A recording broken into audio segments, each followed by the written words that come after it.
سلامنا أخذكم يخون كبرات سمعتن تخططلتن ناي قال እግዚአብሔር مدبنا نلوم عنتم بقى فلوي زخنا RST مدب حدار إنا حزنا لكم قريبنا زلنا أبزي قدامي كفال بفلوي إن تكرو بزعبا حدار أمود أتا زمن كمي متأسسار كم زلو بقال እግዚአብሔር كنرئينا أبتكال أي كفال بصنعتنا دماني حدا سب كمي يبيلو حدار كم سرت كم زخل كمي يبيلو سبيتي ركب حدا سبعي بمصحف قدس ممرحيتات تختيلنا كنصنعينا نلومجن أبز قدامي كفال مصنعتنا أتكرنا انتاي كخون حدار أمود أتا زمن كمي متأسسار اللو مستناي كالاي مسات كريستوس كدمناو خاديجن أملاح مسانا كخون منفس قدس كمهرنا بصلتنا بأملاحنا عرب نصلي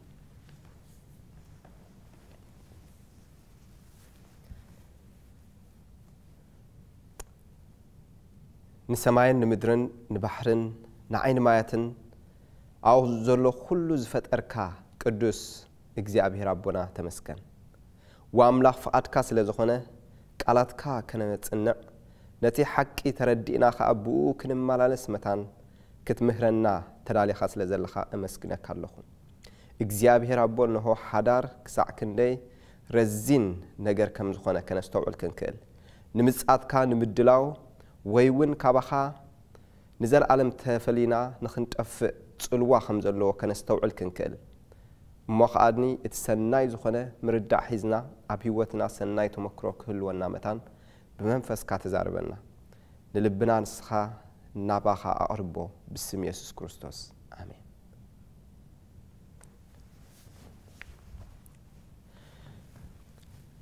هراين بار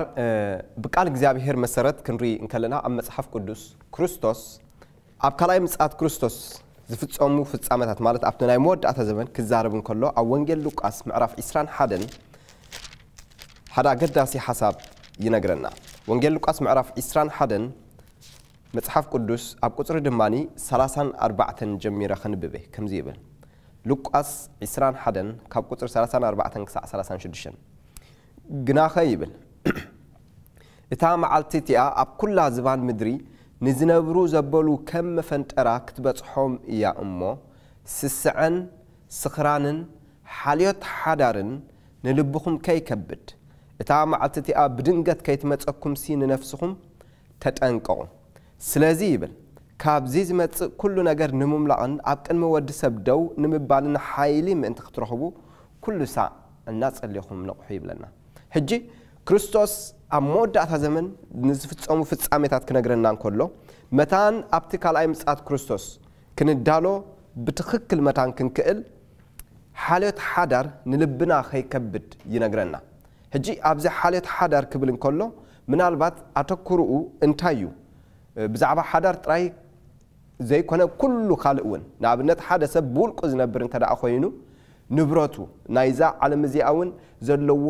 حررتا نمچباط مزغب مالتي ابز عالم زيا هابت نمدلاب زلو دليت ازي ناتو حداري هجي زخونه خوينو جن نايزا عالم زيا نابرا مالتي تكند اتكرون تايزبل زلو نايزا عالم زيا نابرا نلبخون كيكبد حدار كا برغص او اوتوي مالتي سلازي ابتي تغرينيا كترغمو خلو حاليت حدار يلوملو حاليت نابرا يو بحفشان كل يزتقلل بزخونه قال እግዚአብሔር እንባር بزعبا حدار بفولي اموداتا زمن كمي ጽልዋ ከም ዘለው ይዝገልጽ ክርስቶስ ኣብ ካሉ ጽሑፋቱ እንታይ ይሉሎ قال እግዚአብሔር ከነግረና ከሎ ኣብ ወንጌል ሉቃስ ምዕራፍ 17 ክርስቶስ بزعبا ናይ መወዳእታ ዘመን ክዛረብ እንከሎ ካብ ቁጥሪ 26 ከንብበ ሉቃስ ምዕራፍ 17 ካብ ቁጥሪ 26 ከምዚ ይብለና ከምቲ بزمن ኖህ ዝኾነ بزمن ወዲ ሰውን ከምኡ ክኸውን لك كم تعب جزء نوح زنا برا مارتيو أب جزء كلام مساعد كريستوس ودي سب زبلا زلوا نيسوس يزملكت لك كم أخوني كساعة نوح نمركب زعته ولا معلتي يبلعون يساتون يأتون يتأتون نبرو ما يهد ما مسأ نخلهم وين أطفى حجي يأتو يتأتو قبلنا نقوله انتهي زرد عنا زلوا بزعبا ناي حدار نجر مارتيو مرع الله في التحلل كل نجارات تلاميذ نيروت أنا إحنا هنرئينا نبتي تاريخ ناينوه ملسيلنا قال እግዚአብሔር ግን በዝደው አይበለን ካለ አብነቱን ይበልና አብቁ 98 بزمن لوط دما يبل ከምኡ ኾነ ይበልዑን ይሰትዩን ይሸጡን ይሻየጡን ይተኽሉን ይሃንጹን ነበሩ በታሎት ካብ ሶዶም ዝወጸላ መዓልቲ ድማ ካብ ሰማይ ሓውን ዲንን ወረደ ንኹሉ ኸዓ ኣጥፈ በታ ወዲ ሰብ ዝግለጸላ መዓልቲ ድማ ከምኡ ክኸውን እዩ ይብል ትሪእዎ ኣለኹም ብቃል እግዚአብሔር መሰረት እምበኣር ኣብዚ ነስተውዕል ልክዕ ከምቲ ኣብ ግዜ ኖህ ከምኡውን ኣብ ግዜ ሎጥ ዝነበረ እዋን ኣብ ግዜ ካልኣይ ምጽኣት ክርስቶስ እውን ልክዕ ብተመሳሳሊ ነገር ከምኡ ዓይነት ይክፍጸም ቃል እግዚአብሔር ቀጺሉ እንታይ ይብል ኣብ ቁጽሪ 31 በታ መዓልቲ እቲኣ ይብል ኣብ ደርቢ ዘሎ ኣቃሕኡ ከዓ ኣብ ቤት ዘለዎ ክወስዶ ኢሉ ኣይውረድ ኣብ ወፍሪ ዘለዎ ንድሕሪት ኣይመለስ ንሰበይቲ ሎጥ ዘክርዋ ይብል ንህይወቱ ከድሕና ዝደሊ ከጥፍኣ እዩ እቲ ዘጥፍኣ ግና ከድሕና እዩ ስለዚ ክርስቶስ ንህይወቱ ከድሕና ዝደሊ ከጥፍኣ እዩ እቲ ዘጥፍኣ ግና ከድሕና እዩ ክብለና እንከሎ እንታይ ዘረዳእና ዘሎ ህይወትና ንኣምላኽ ምስ እንረክብ ምድሓን ንረክብ ማለት እዩ እንተ ደኣ ህይወትና ባዕልና በገዛእ ርእሳ ከነድሕና ንፈቱ ኮይንና ግን ኣብ መወዳእታ ከነጥፋ ኢና ብዛዕባ እዚ ኮነንቲ መልእኽትና ስለዚ ናብቲ ሓዳር መታን ክንከይድ ሓዳር ኣብ መወዳእታ ዘመን እምበኣር ጽልዋ ከም ዘለዎ ርኢና ኣለና ሓዳር ክቡር ምዃኑ ካብ ቃል እግዚአብሔር ተወሳኺ ብርሃናት ተዋሂቡና ኣሎ እሞ መጽሓፍ ቅዱስ እምበኣር ኣብ ግዜ ኖህ እንታይ ተፈጺሙ ክገልጸልና እዩ ብርግጽ እቲ ኣብ ካልኣይ ምጽኣት ክርስቶስ ዝፍጸም ፍጻሜታት ልክዕ ከምቲ ብግዜ ኖህን ብግዜ ሎጥን ዝነበረ ይክኸውን መጽሓፍ ቅዱስ ከረዳእና እንከሎ እምበኣር ኣብ ኦሪት ዘፍጥረት ምዕራፍ 6 እንታይ እዩ እቲ ጸገም ነይሩ ኣብ ግዜ ኖህ ቃል እግዚአብሔር ከምዚ ይብል ኦሪት ዘፍጥረት ምዕራፍ 6 ቁጽሪ ድማኒ ሓደ ጀሚረ ክንብበ ካብ 1 ክሳዕ 3 ኮነ ድማ ይብል ሰብ ኣብ ልዕሊ ገጽ ምድሪ ክበዝሕ ምስ ጀመረ ኣዋልድ ከዓ ምስ ተወልዳሎም እቶም ደቂ ኣምላኽ ድማ ነተን ኣዋልድ ሰብ መልክዐኛታት ከም ዝኾና ምስ ረኣዩ ካባታተን ዘዘሓረይወን ኣንስቲ ወሰዱ ኣብዚ ነስተውዕል ሕጂ እግዚአብሔር ኣምላኽ በዚ ነገር እዚ ክጉሂ እዩ ጸኒሑ ግን እቶም ሰባት እንታይ እዮም ዝገብሩ ዘለዉ ኣንስቲ ይሓርዮም ዘለዉ መልክዕ ሪኦም መልክዐኛታት ምዃነን ኦኬ እዚኣ መልክዐኛ እዚኣ ኣይኮነትን ስለዚ እዚኣ ዝፈቱ እንዳበሉ ኣብ ቅድሚ ኣዒንቶም ማለት እዩ እዚ ሓደ ካብቲ እግዚአብሔር ዘይከበረሉ ኣብቲ እዋን እቲ ሓጢአት ዝነበረ ብርግጽ ኣብዚ እዋን እዚ እውን ዝፍጸም ዘሎ ፍጻሜታት እዩ ቃል እግዚአብሔር ከረዳእና እንከሎ ኣዳም ምስ ተፈጥረ ሰበይቲ ንኣዳም ዝሃቦ መን እዩ ኣምላኽ እዩ ነይሩ ኣዳም ባዕሉ ይኮነን መሪጹ እግዚአብሔር እዩ ንህዋን ናብኡ ዘምጽኣ ኣብዚ ሰዓት እዚ ግን ሰባት ካብቲ ናይ ኣምላኽ መሪሕነት ርሒቖም ባዕሎም ብደጋዊ መልክዕ ክመርጹ ከለዉ ኢና ንርኢ ሕጂ ደጋዊ መልክዕ ሕማቕ ማለት ኣይኮነን እንታይ ደኣኒ እቲ ደጋዊ መልክዕ ልዕሊ እቲ ውሽጣዊ መልክዕ ናይ ባህሪ መልክዕ እንተ ደኣኒ ሰሪዕናዮ ንእግዚአብሔር ኣምላኽ ከነኽብሮውን ኣይንኽእልን ኢና መወዳእታ መልክዕ ጠፋ እዩ ጽባሕ ንግሆ ባህሪ ግን ኣይልወጥን እዩ ማለት ባህሪ እና ተመሓየሸ ክኸይድ ዝኽእል ሰብ ክህሉ ክእል እዩ እንተኾነ ግን እቲ ባህሪ ናይቲ ሰብ እሱ እዩ ተወሳኒ ኣብ መወዳእታ ንሱ ንዘለዓለም ዝነብር ንሱ እዩ ካብዛ ምድሪ እዚኣ ንሰማይ ሒዝና ንኸይድ ወላ ሓደ ካልእ የለን ብጀካ ባህሪና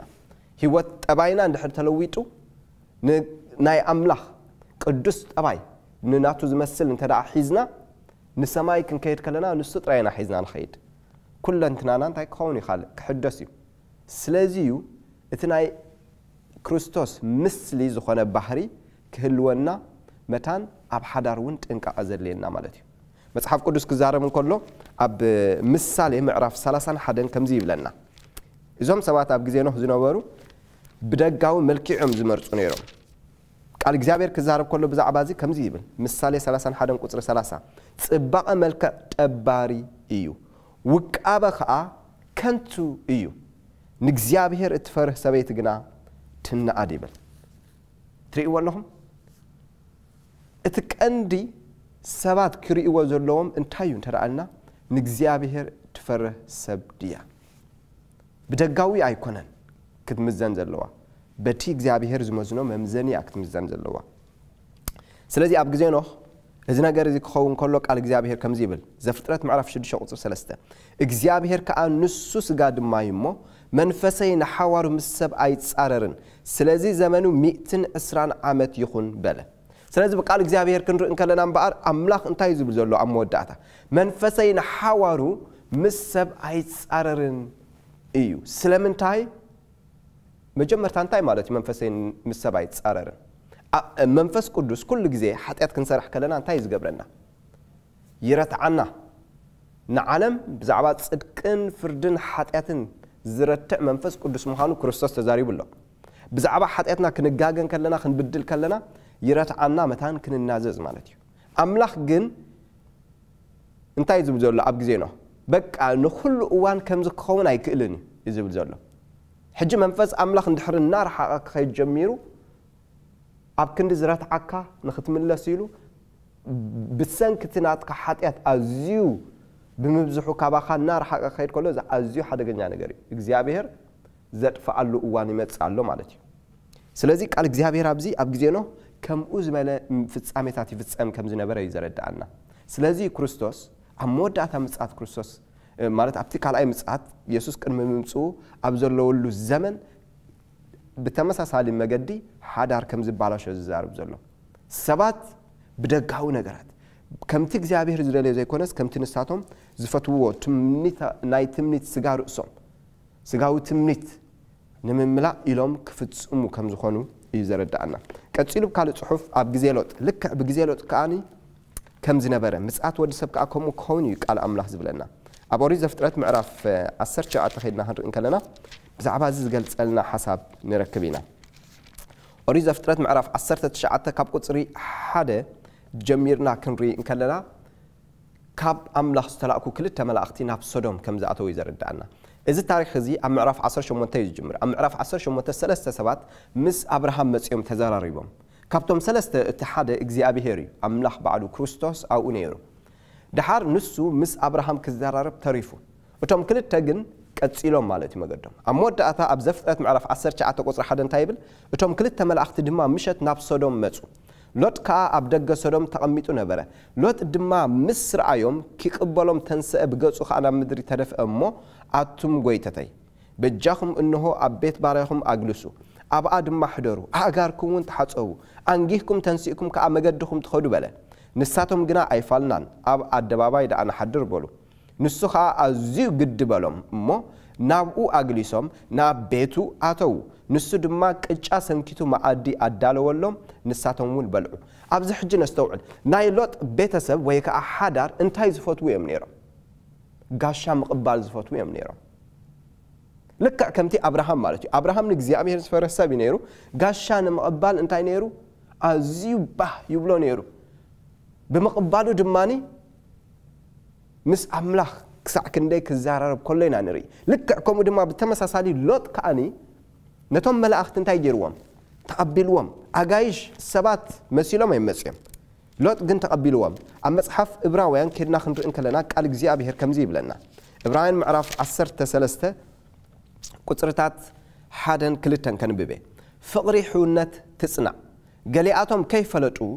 ብኡ ንመላእኽቲ ከም ኣጋይሽ ተቐቢሎም ኣለዉ እሞ ምቕባል ኣጋይሽ ኣይትረስዑ ትርእይዎ ኣለኹም ስለዚ ሓዳርና ኣጋይሽ ዝቕበል ክኸውን ይግባእ ማለት ነቶም ናይ ብሓቂ ረድኤት ዘድልዮም ሰባት ረድኤት ንኽትህብ እተዳለወት ቤተሰብ ክትህልወና እዩ ዝግባእ ከምኡ ምስ እትህልወና እንታይ መፈጸምታ እዩ ክህሉ መጽሓፍ ቅዱስ ከረዳእና ከሎ ብዛዕባ ሎጥ ከምዚ ይብል ኣብ ቁጽሪ 4 ዘፍጥረት 19 ቁጽሪ 4 ገና ከይደቀሱ ከለዉ ድማ ሰብ እታ ከተማ ሰብ ሶዶም ኣጓዝን ኣረጎትን ብዘሎት ህዝቢ ካብ ኩሉ ሸነኽ መጺኡ ነታ ቤት ከበባ ይብል ሕጂ ሰብ ሶዶም ግን ሕሱማት እዮም ነይሮም ብሓጢያት ዝተባላሸው እዮም ነይሮም ስለዚ መጺኦም ነታ ቤት ከቢቦማ ነቶም ኣጋይሽ ክዕርፍዎም እውን ኣይደለዩን ቃል እግዚአብሔር ከምዚ ይብል ኣብ ቁጽሪ 5 ንሎጥ ጸዊዖም ከዓ እዞም ብለይቲ ናባኻ ዝኣተዉ ሰባት ኣበይ ኣለዉ ምእንቲ ክንፈልጦምሲ ናባና ኣውጻእዮም በልዎ ሎጥ ሕጂ ኣብዚ ነስተውዕል እዞም ሰባት እዚኣቶም ናባና ኣውጻእዮም ክንፈልጦም ክብሉ ከለዉ እንታይ ማለት እዩ ምሳታቶም ክንድቅስ ማለት እዩ መጽሓፍ ቅዱስ ከረዳእና ከሎ ንኣብነት ኣብ ኦሪት ዘፍጥረት ምዕራፍ እዚ ቋንቋ ናይ ቃል እግዚአብሔር እዩ ስለዚህ ኣብ ኦሪት ዘፍጥረት ምዕራፍ 4 እንታይ ይብልና ኣምነት ኣብ ቁጽሪ 1 ኣዳም ድማ ንሰበይቲ ሔዋን ፈለጣሞ ጠነሰት ይብል ሕጂ ክንፈልጦም ክብሉ ከለው ብተመሳሳሊ እንታይ ማለት እዩ ምድቃስ ሰብኣይ ምስ ሰበይቲ ከም ዝድቅስ ልክዕ ከምኡ እዮም ዝብሉ ዘለው እዚ ኩነታት እዚ ልክዕ ኣብ ዘመን እዚ ዝፍጸም ዘሎ ፍጻሜ ዓለምና ተባላሻትሉ ከም ዘላ ብብዙሕ መገድታት ንርኢ ኣለና ኣብ ግዜ ሎጥ ድማ ከምኡ ኮይኑ ነይሩ እግዚአብሔር ብርግጽ ንዓለም ዘጥፋሉ ግዜ ይመጽእ ከም ዘሎ ካብ ዛንታ እዚ ከነስተውዕል ንኽእል ኢና ሓዳር ክሳዕ ክንደይ ተባላሽዩ ኣለኹን ቃል እግዚአብሔር ቀጽሉ ከረዳአና ከሎ እንታይ ዝብል እምበር ሎጥ ኣብ ቁጽሪ 6 ከምዚ ይብል ሎጥ ድማ ናባታቶም ናብ ኣፍ ደገ ወፀ ነቲ ማዕጾውን ብድሕሪኡ ዓጸወ በሎም ከዓ ኣሕዋተይ ከምዚ ዝበለ ክፉእ ኣይትግበሩ ክፉእ ነገር እዮም ደልዮም እነዋ ሰብኣይ ዘይፈለጣ ክልተ ኣዋልድ ኣለዋኒ በጃኹም ሕደጉ ንኣታተን ከውፅኣልኩም ባህ ዝበለኩም ግበርወን እዞም ሰባት እዚኦም ግና ኣብ ጽላል ናሕሰይ ኣትዮም እዮም እሞ ገለኳ ኣይትግበርዎም ትሪእዎ ኣለኹም ብርግጽ ሎጥ ኣብቲ ዝተባላሸወ ሕብረተሰብ ብምንባሩ ነቲ ስድርኡ እውን ኣብ ሓደጋ የእትይዎ ነይሩ ኣሕዋተይ ናሓተይን ኣብቲ ዝቕጽል መጽናዕትታት ከነጽንዕ ከለና ሓዳር ክንምስርት ከለና ክሳዕ ክንደይ ጥንቃቕ ከም ዝሓትት ክንመሃር ኢና ወላ እቲ ትነብሮ ሕብረተሰብ ኣዝዩ ወሳኒ እዩ ኣበይ ትነብር ክትመርጽ ይግብኣካ የድልየካ ቃል እግዚአብሔር ከምዚ ይብል ቀጽሉ ግና ኣብ ቁጽሪ 9 ንሳቶም ግና ኣልግስ ኔው በልበሉ ድማ እዚ ሓደ ስደተኛ ኮይኑ ዝመጸስ ዳኛ ኮይኑ ክፈርድ ይደሊ ኣሎ ሕጂ ግና ካብ ንኣታቶም ዝገደደ ከነኽፍኣል ካይና በሉ ነቲ ሰብኣይ ንሎጥ ብሓይሊ ጎነጽዎ ማዕጾ ክሰብሩ ድማ ቀረቡ ሕጂ ረኣይዎ ሎጥ ስደተኛ ነይሩ ከምዚ ብዙሓት ኤርትራውያን ኣብ ስደት ንነብር ዘለና ከምኡ ብተመሳሳሊ ንሱ ነቲ ንጹህ ህይወት ነቲ ቅድስና ክዕቅቦ ደልዩ እዞም ሰባት እዚኣቶም ግን ብኡ ኣይተገደሱን ቃል እግዚአብሔር ክነግረና እንከሎ ግን እቶም ክልተ መላእኽቲ እንታይ ገይሮም ሰባት እዮም መሲሎም ነይሮም ብርግጽ ኣብ ቁጽሪ 10 ግን ከምዚ ይብል ሽዑቶም ሰባት ኣእዳዎም ኣስሊኾም ንሎጥ ናባታቶም ናብ ቤት ኣእተውዎ ነቲ ማዕጾ ድማ ዓጸውዎ ነቶም ኣብ ኣፍ ቤት ዝነበሩ ሰባት ካብ ንኣሽቱ ክሳብ ዓበይቲ ኣዕርዎም እሞ ነቲ ኣፍ ደገ ክረኽቡ ይደኽሙ ነበሩ ሕጂ እቶም ክልተ መላእኽቲ ንሎጥ ወሲዶም ናብቲ ውሽጢ ቤት ምስ ኣተውዎ ንኩሎም እቶም መጀመርታ ነቲ ማዕጾ ከም ዝዓጸውዎን የረዳእናዩ ድሓር ንብሙሉኦም እቶም ሰባት ከእንታይ ገይሮሞም ካብ ንኣሽቱ ክሳብ ዓበይቲ ኩሎም እዮም ተባላሸም ወላ ቆልዑ እግዚአብሔር ንሰዶም ገመራን ክግምጠላን ከሎ ብሙሉኡ ካብ ዓቢ ክሳዕ ንእሽቶ ይተባላሽ ዘሎ ኣብ መወዳእታ ዘመን ልክዕ ከምኡ እዩ ክኸውን ንሪኦ ኣለና ንኣብነት ኣብ ካናዳ እንታይ ሕጊ እዮም ዘውፅኡ ዘለዉ ንቆልዑ እንታይ ኣይትምሃርዎም መጽሓፍ ቅዱስ ኣይትምሃርዎም ሕጊ ዝወፅእ ዘሎ ከምኡ ኣብ ኣሜሪካ እንተኸድኩም ንኣብነት ኣብ ካሊፎርኒያ ዝወፅእ ሓድሽ ሕጊ ኣሎ እንታይ ሕጊ ዝወፅእ ዘሎ ኣብ ካሊፎርኒያ እቲ ሕጊ ዘውፅዎ ዘለዎ ኣብ ዜና ኣቕሪቦም ነይሮም ንቆልዑ ን5 ዓመት ማል ህፃናት ዝመሃሩ ማለት ካብ 5 ዓመት ምስ ገበራት ሒዞም እንታይ ክመሃሩ 15 ጾታ ከም ዘሎ እግዚአብሔር ሓዳር ክምስርት ከሎ ግን ሰብኣይን ሰበይትን ክልተ ጾታ ጥራይ ገይሩ 15 ዝበሃል የለን ትሪእዎ ኣለኹም ክሳዕ ክንደይ ወላውን ህፃናት ክባላሸው ከም ዝኾኑ ብቃል እግዚአብሔር ኣቀዲሙ ኣምላኽ ነጊርና ነይሩ ዓለም ኣብ ከምዚ ኩነታት እያ ዘላ መጽሓፍ ቅዱስ ከረዳእና ከሎ ቀጽሉ እንታይ ይብል ኣብ ቁጽሪ 12 እቶም ሰብ ድማ ንሎጥ ኣብዚ ገና ካብ ናትካዶ ኣሎካ ሰብኣይን ጓልን ኣዋልድካን ኣብዛ ከተማ ዘሎ ናትካ ዘበለ ኩሉን ካብዛ ቦታ እዚኣ ኣውፅኣዮም ነዛ ቦታ እዚኣ ከዓ ጭራሕ ምራሖም ኣብ ቅድሚ እግዚአብሔር ዓቢ ስለ ዝኾነ እግዚአብሔር ከዓ ከነጥፍኣ ሊኢኹና እዩ እሞ ንሕና ከነጥፍኣ ኢና በልዎ ብጣዕሚ ዘሕዝን እዩ ሎጥ ዝኸሰረን ኣዋልድ ነይረን ኣብ ከተማ ኣብቲ ዝተባላሸወ ሕብረተሰብ ብምንባሩ ንሰን ምስ እቲ ሕብረተሰብ ተጸንቢረን ነይረን ኣብ መወዳእታ ምስኡ ካብቶም ሰብ ሶዶም ተመርዐን ስለ ዝነበራ መጽሓፍ ቅዱስ ክገልጽ ከሎ ኣብ ቁጽሪ 14 እንታይ ይብል ሎጥ ድማ ወፂኡ ነቶም ኣዋልዱ ዘእተዉ ሰብኡት ኣዋልዱ እግዚአብሔር ነዛ ከተማ ከጥፍኣ እዩ እሞ ተንስኡ ካብዛ ቦታ እዚኣ ውፁ ኢሉ ተዛረቦም እቶም ሰብኡት ኣዋልዱ ግና ይዋዘ ከም ዘሎ መሲሉ ተራእዮም ጸወታ ይመስልዎም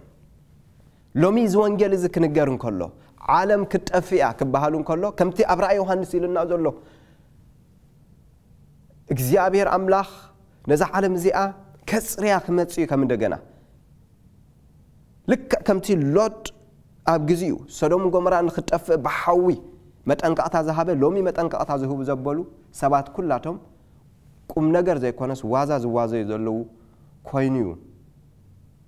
نخالو سبات ዝራአዮም እንተኾነ ግን መጽሐፍ ቅዱስ ይረዳአና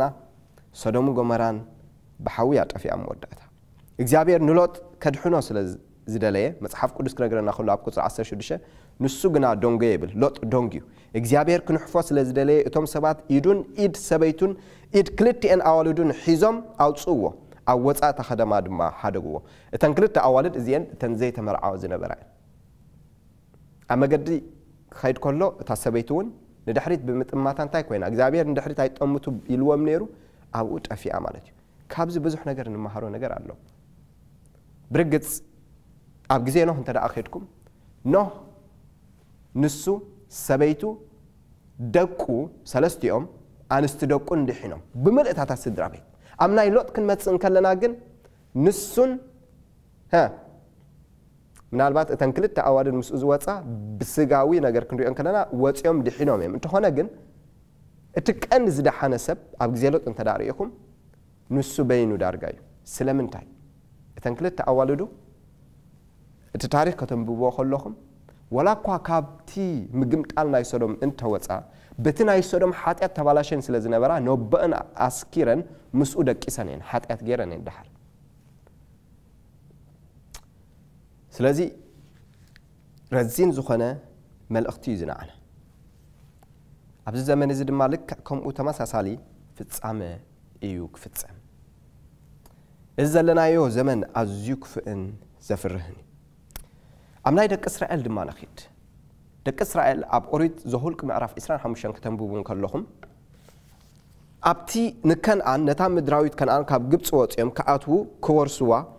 قريبهم أبزنا برو لجزء مسحف قدس كرد عنا كلون تايز لنا نكان أنا أبزك قرب الأوان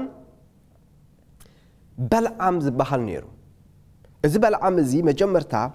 إجزابي هير زارو زنبرة سبي نيرو ناي أملاخ نبي كخون زجبون أنت خنا جنت أنك على تغيره معنات نبت أنك قولنا زي مسحف قدس بزعبازي صبق غير دعناي بالا متين تايلون بلعم بالا نجوس نيرو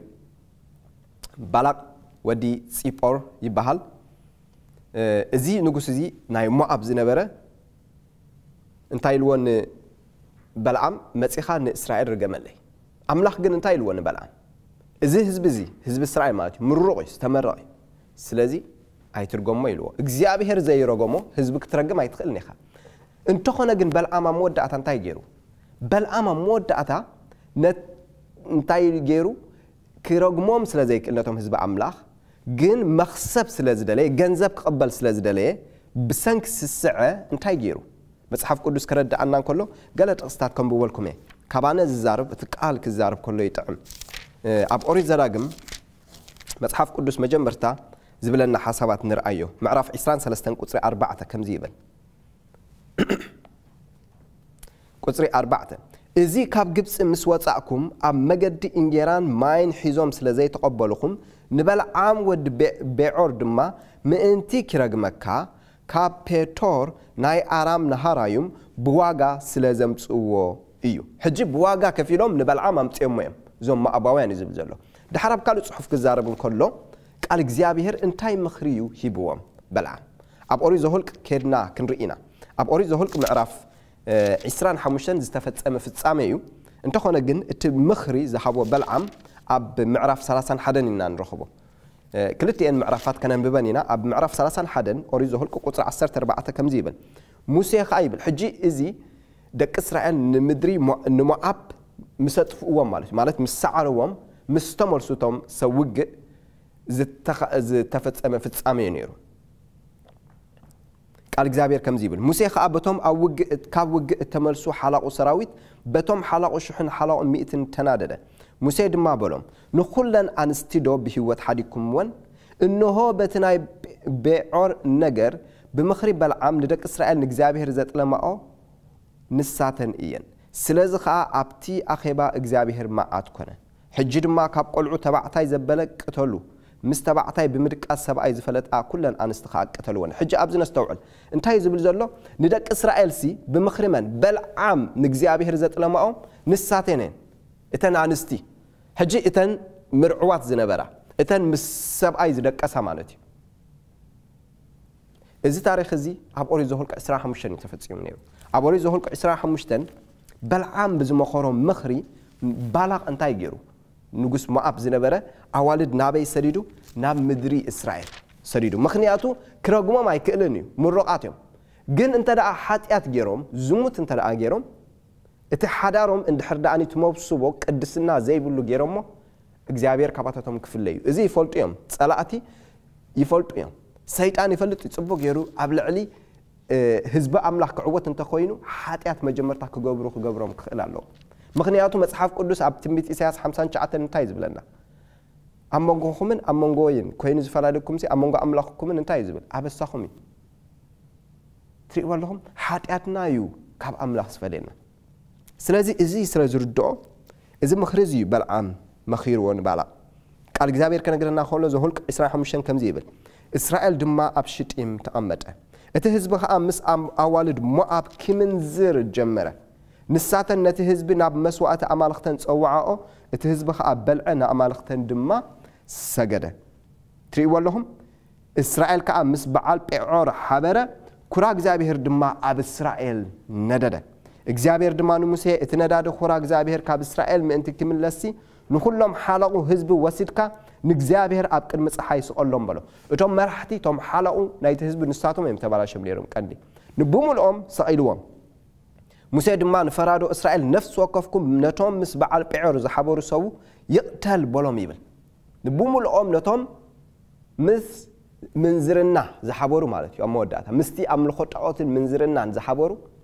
ንብሙልኦም ታይገሮሞም ቀቲሎሞም ቁጥር 9 ከምዚ ይብል እቶም በትመዓት ዝሞቱ ከዓ 24,000 ኮኑ ትሪኡ ኣለኹም ደቂ እስራኤል ኣብ ከነአን ኣብታ ምድራዊት ከነአን እግዚአብሔር ተስፋ ዝሃቦም ምድሪ ክወርስዋ ኣብ ዝተቃረቡሉ ኣብቲ ዶብ እዮም በፂሖም ነይሮም ዶብ በቃ ድሕሪኡ ናብ እስራኤል ንኽኣትዎም ቀሪቦም ነይሮም ኣብ ምድሪ ከነአን ብሰንክቲ ዝገበርዎ ሓጢኣት ግን እንታይ ኮይኖም ማለት እዩ ኣብኣ 24,000 ሰባት ሞይቶም ከይኣተውዋ ትፈልጡ ዲኹም ንስኻትኩምን ኣነን ድማ ኣብታ ሰማያዊት ከነአን እቲ ሓዳስ ኢየሩሳሌም እግዚአብሔር ዘዳልዋ ዘሎ እዛ ምድራዊት ኢየሩሳሌም ደቂ እስራኤል ዘይኣተውዋ ይኮንኩን ዝብል ዘሎ እቶም ዝሞቱ ብሰሪ ምንዝርና እቲ ሓዳስ ኢየሩሳሌም እታ ንዘለዓለም እግዚአብሔር ንህዝቡ ዘዳልዋ ዘሎ ኣብኣ ንኸይንኣቱ ሰይጣን ኣብ መወዳእታ ዘመን ምንዝርና ይጥቀመሉ እዩ ዘሎ ስለዚ ሓዳር ክቡር ምዃኑ ነስተውዕል ኣብ ዝቕፅል መጽናዕትና እምበኣር ከመይ ክንገብር ይግባአና ሓዳር ሓደ ሰብ ከመይ ኣቢሉ እዩ ንዑት በቃ ደጋፊት ክረክብ ዝኽእል ሓደ ሰብኣይ ማለት እዩ ከመይ ገይሩ ክምስረት ይኽእል ብርግጽ ንሕና ደቂ ኣንስትዮ ክትብላ ትኽእል ኣይኽን ብዛዕባኡ እውን ክንጠቅስ ኢና ከመይ እዩ እግዚአብሔር ዝደሊ መምርሒ ቃል እግዚአብሔር እንታይ እዩ እሞ እግዚአብሔር ክሳዕ ሽዑ በመንፈሱ መታን ክመርሐና ኣብ ቅድሚ ብጸሎት ክንቀርብ ኢና ንጸሊ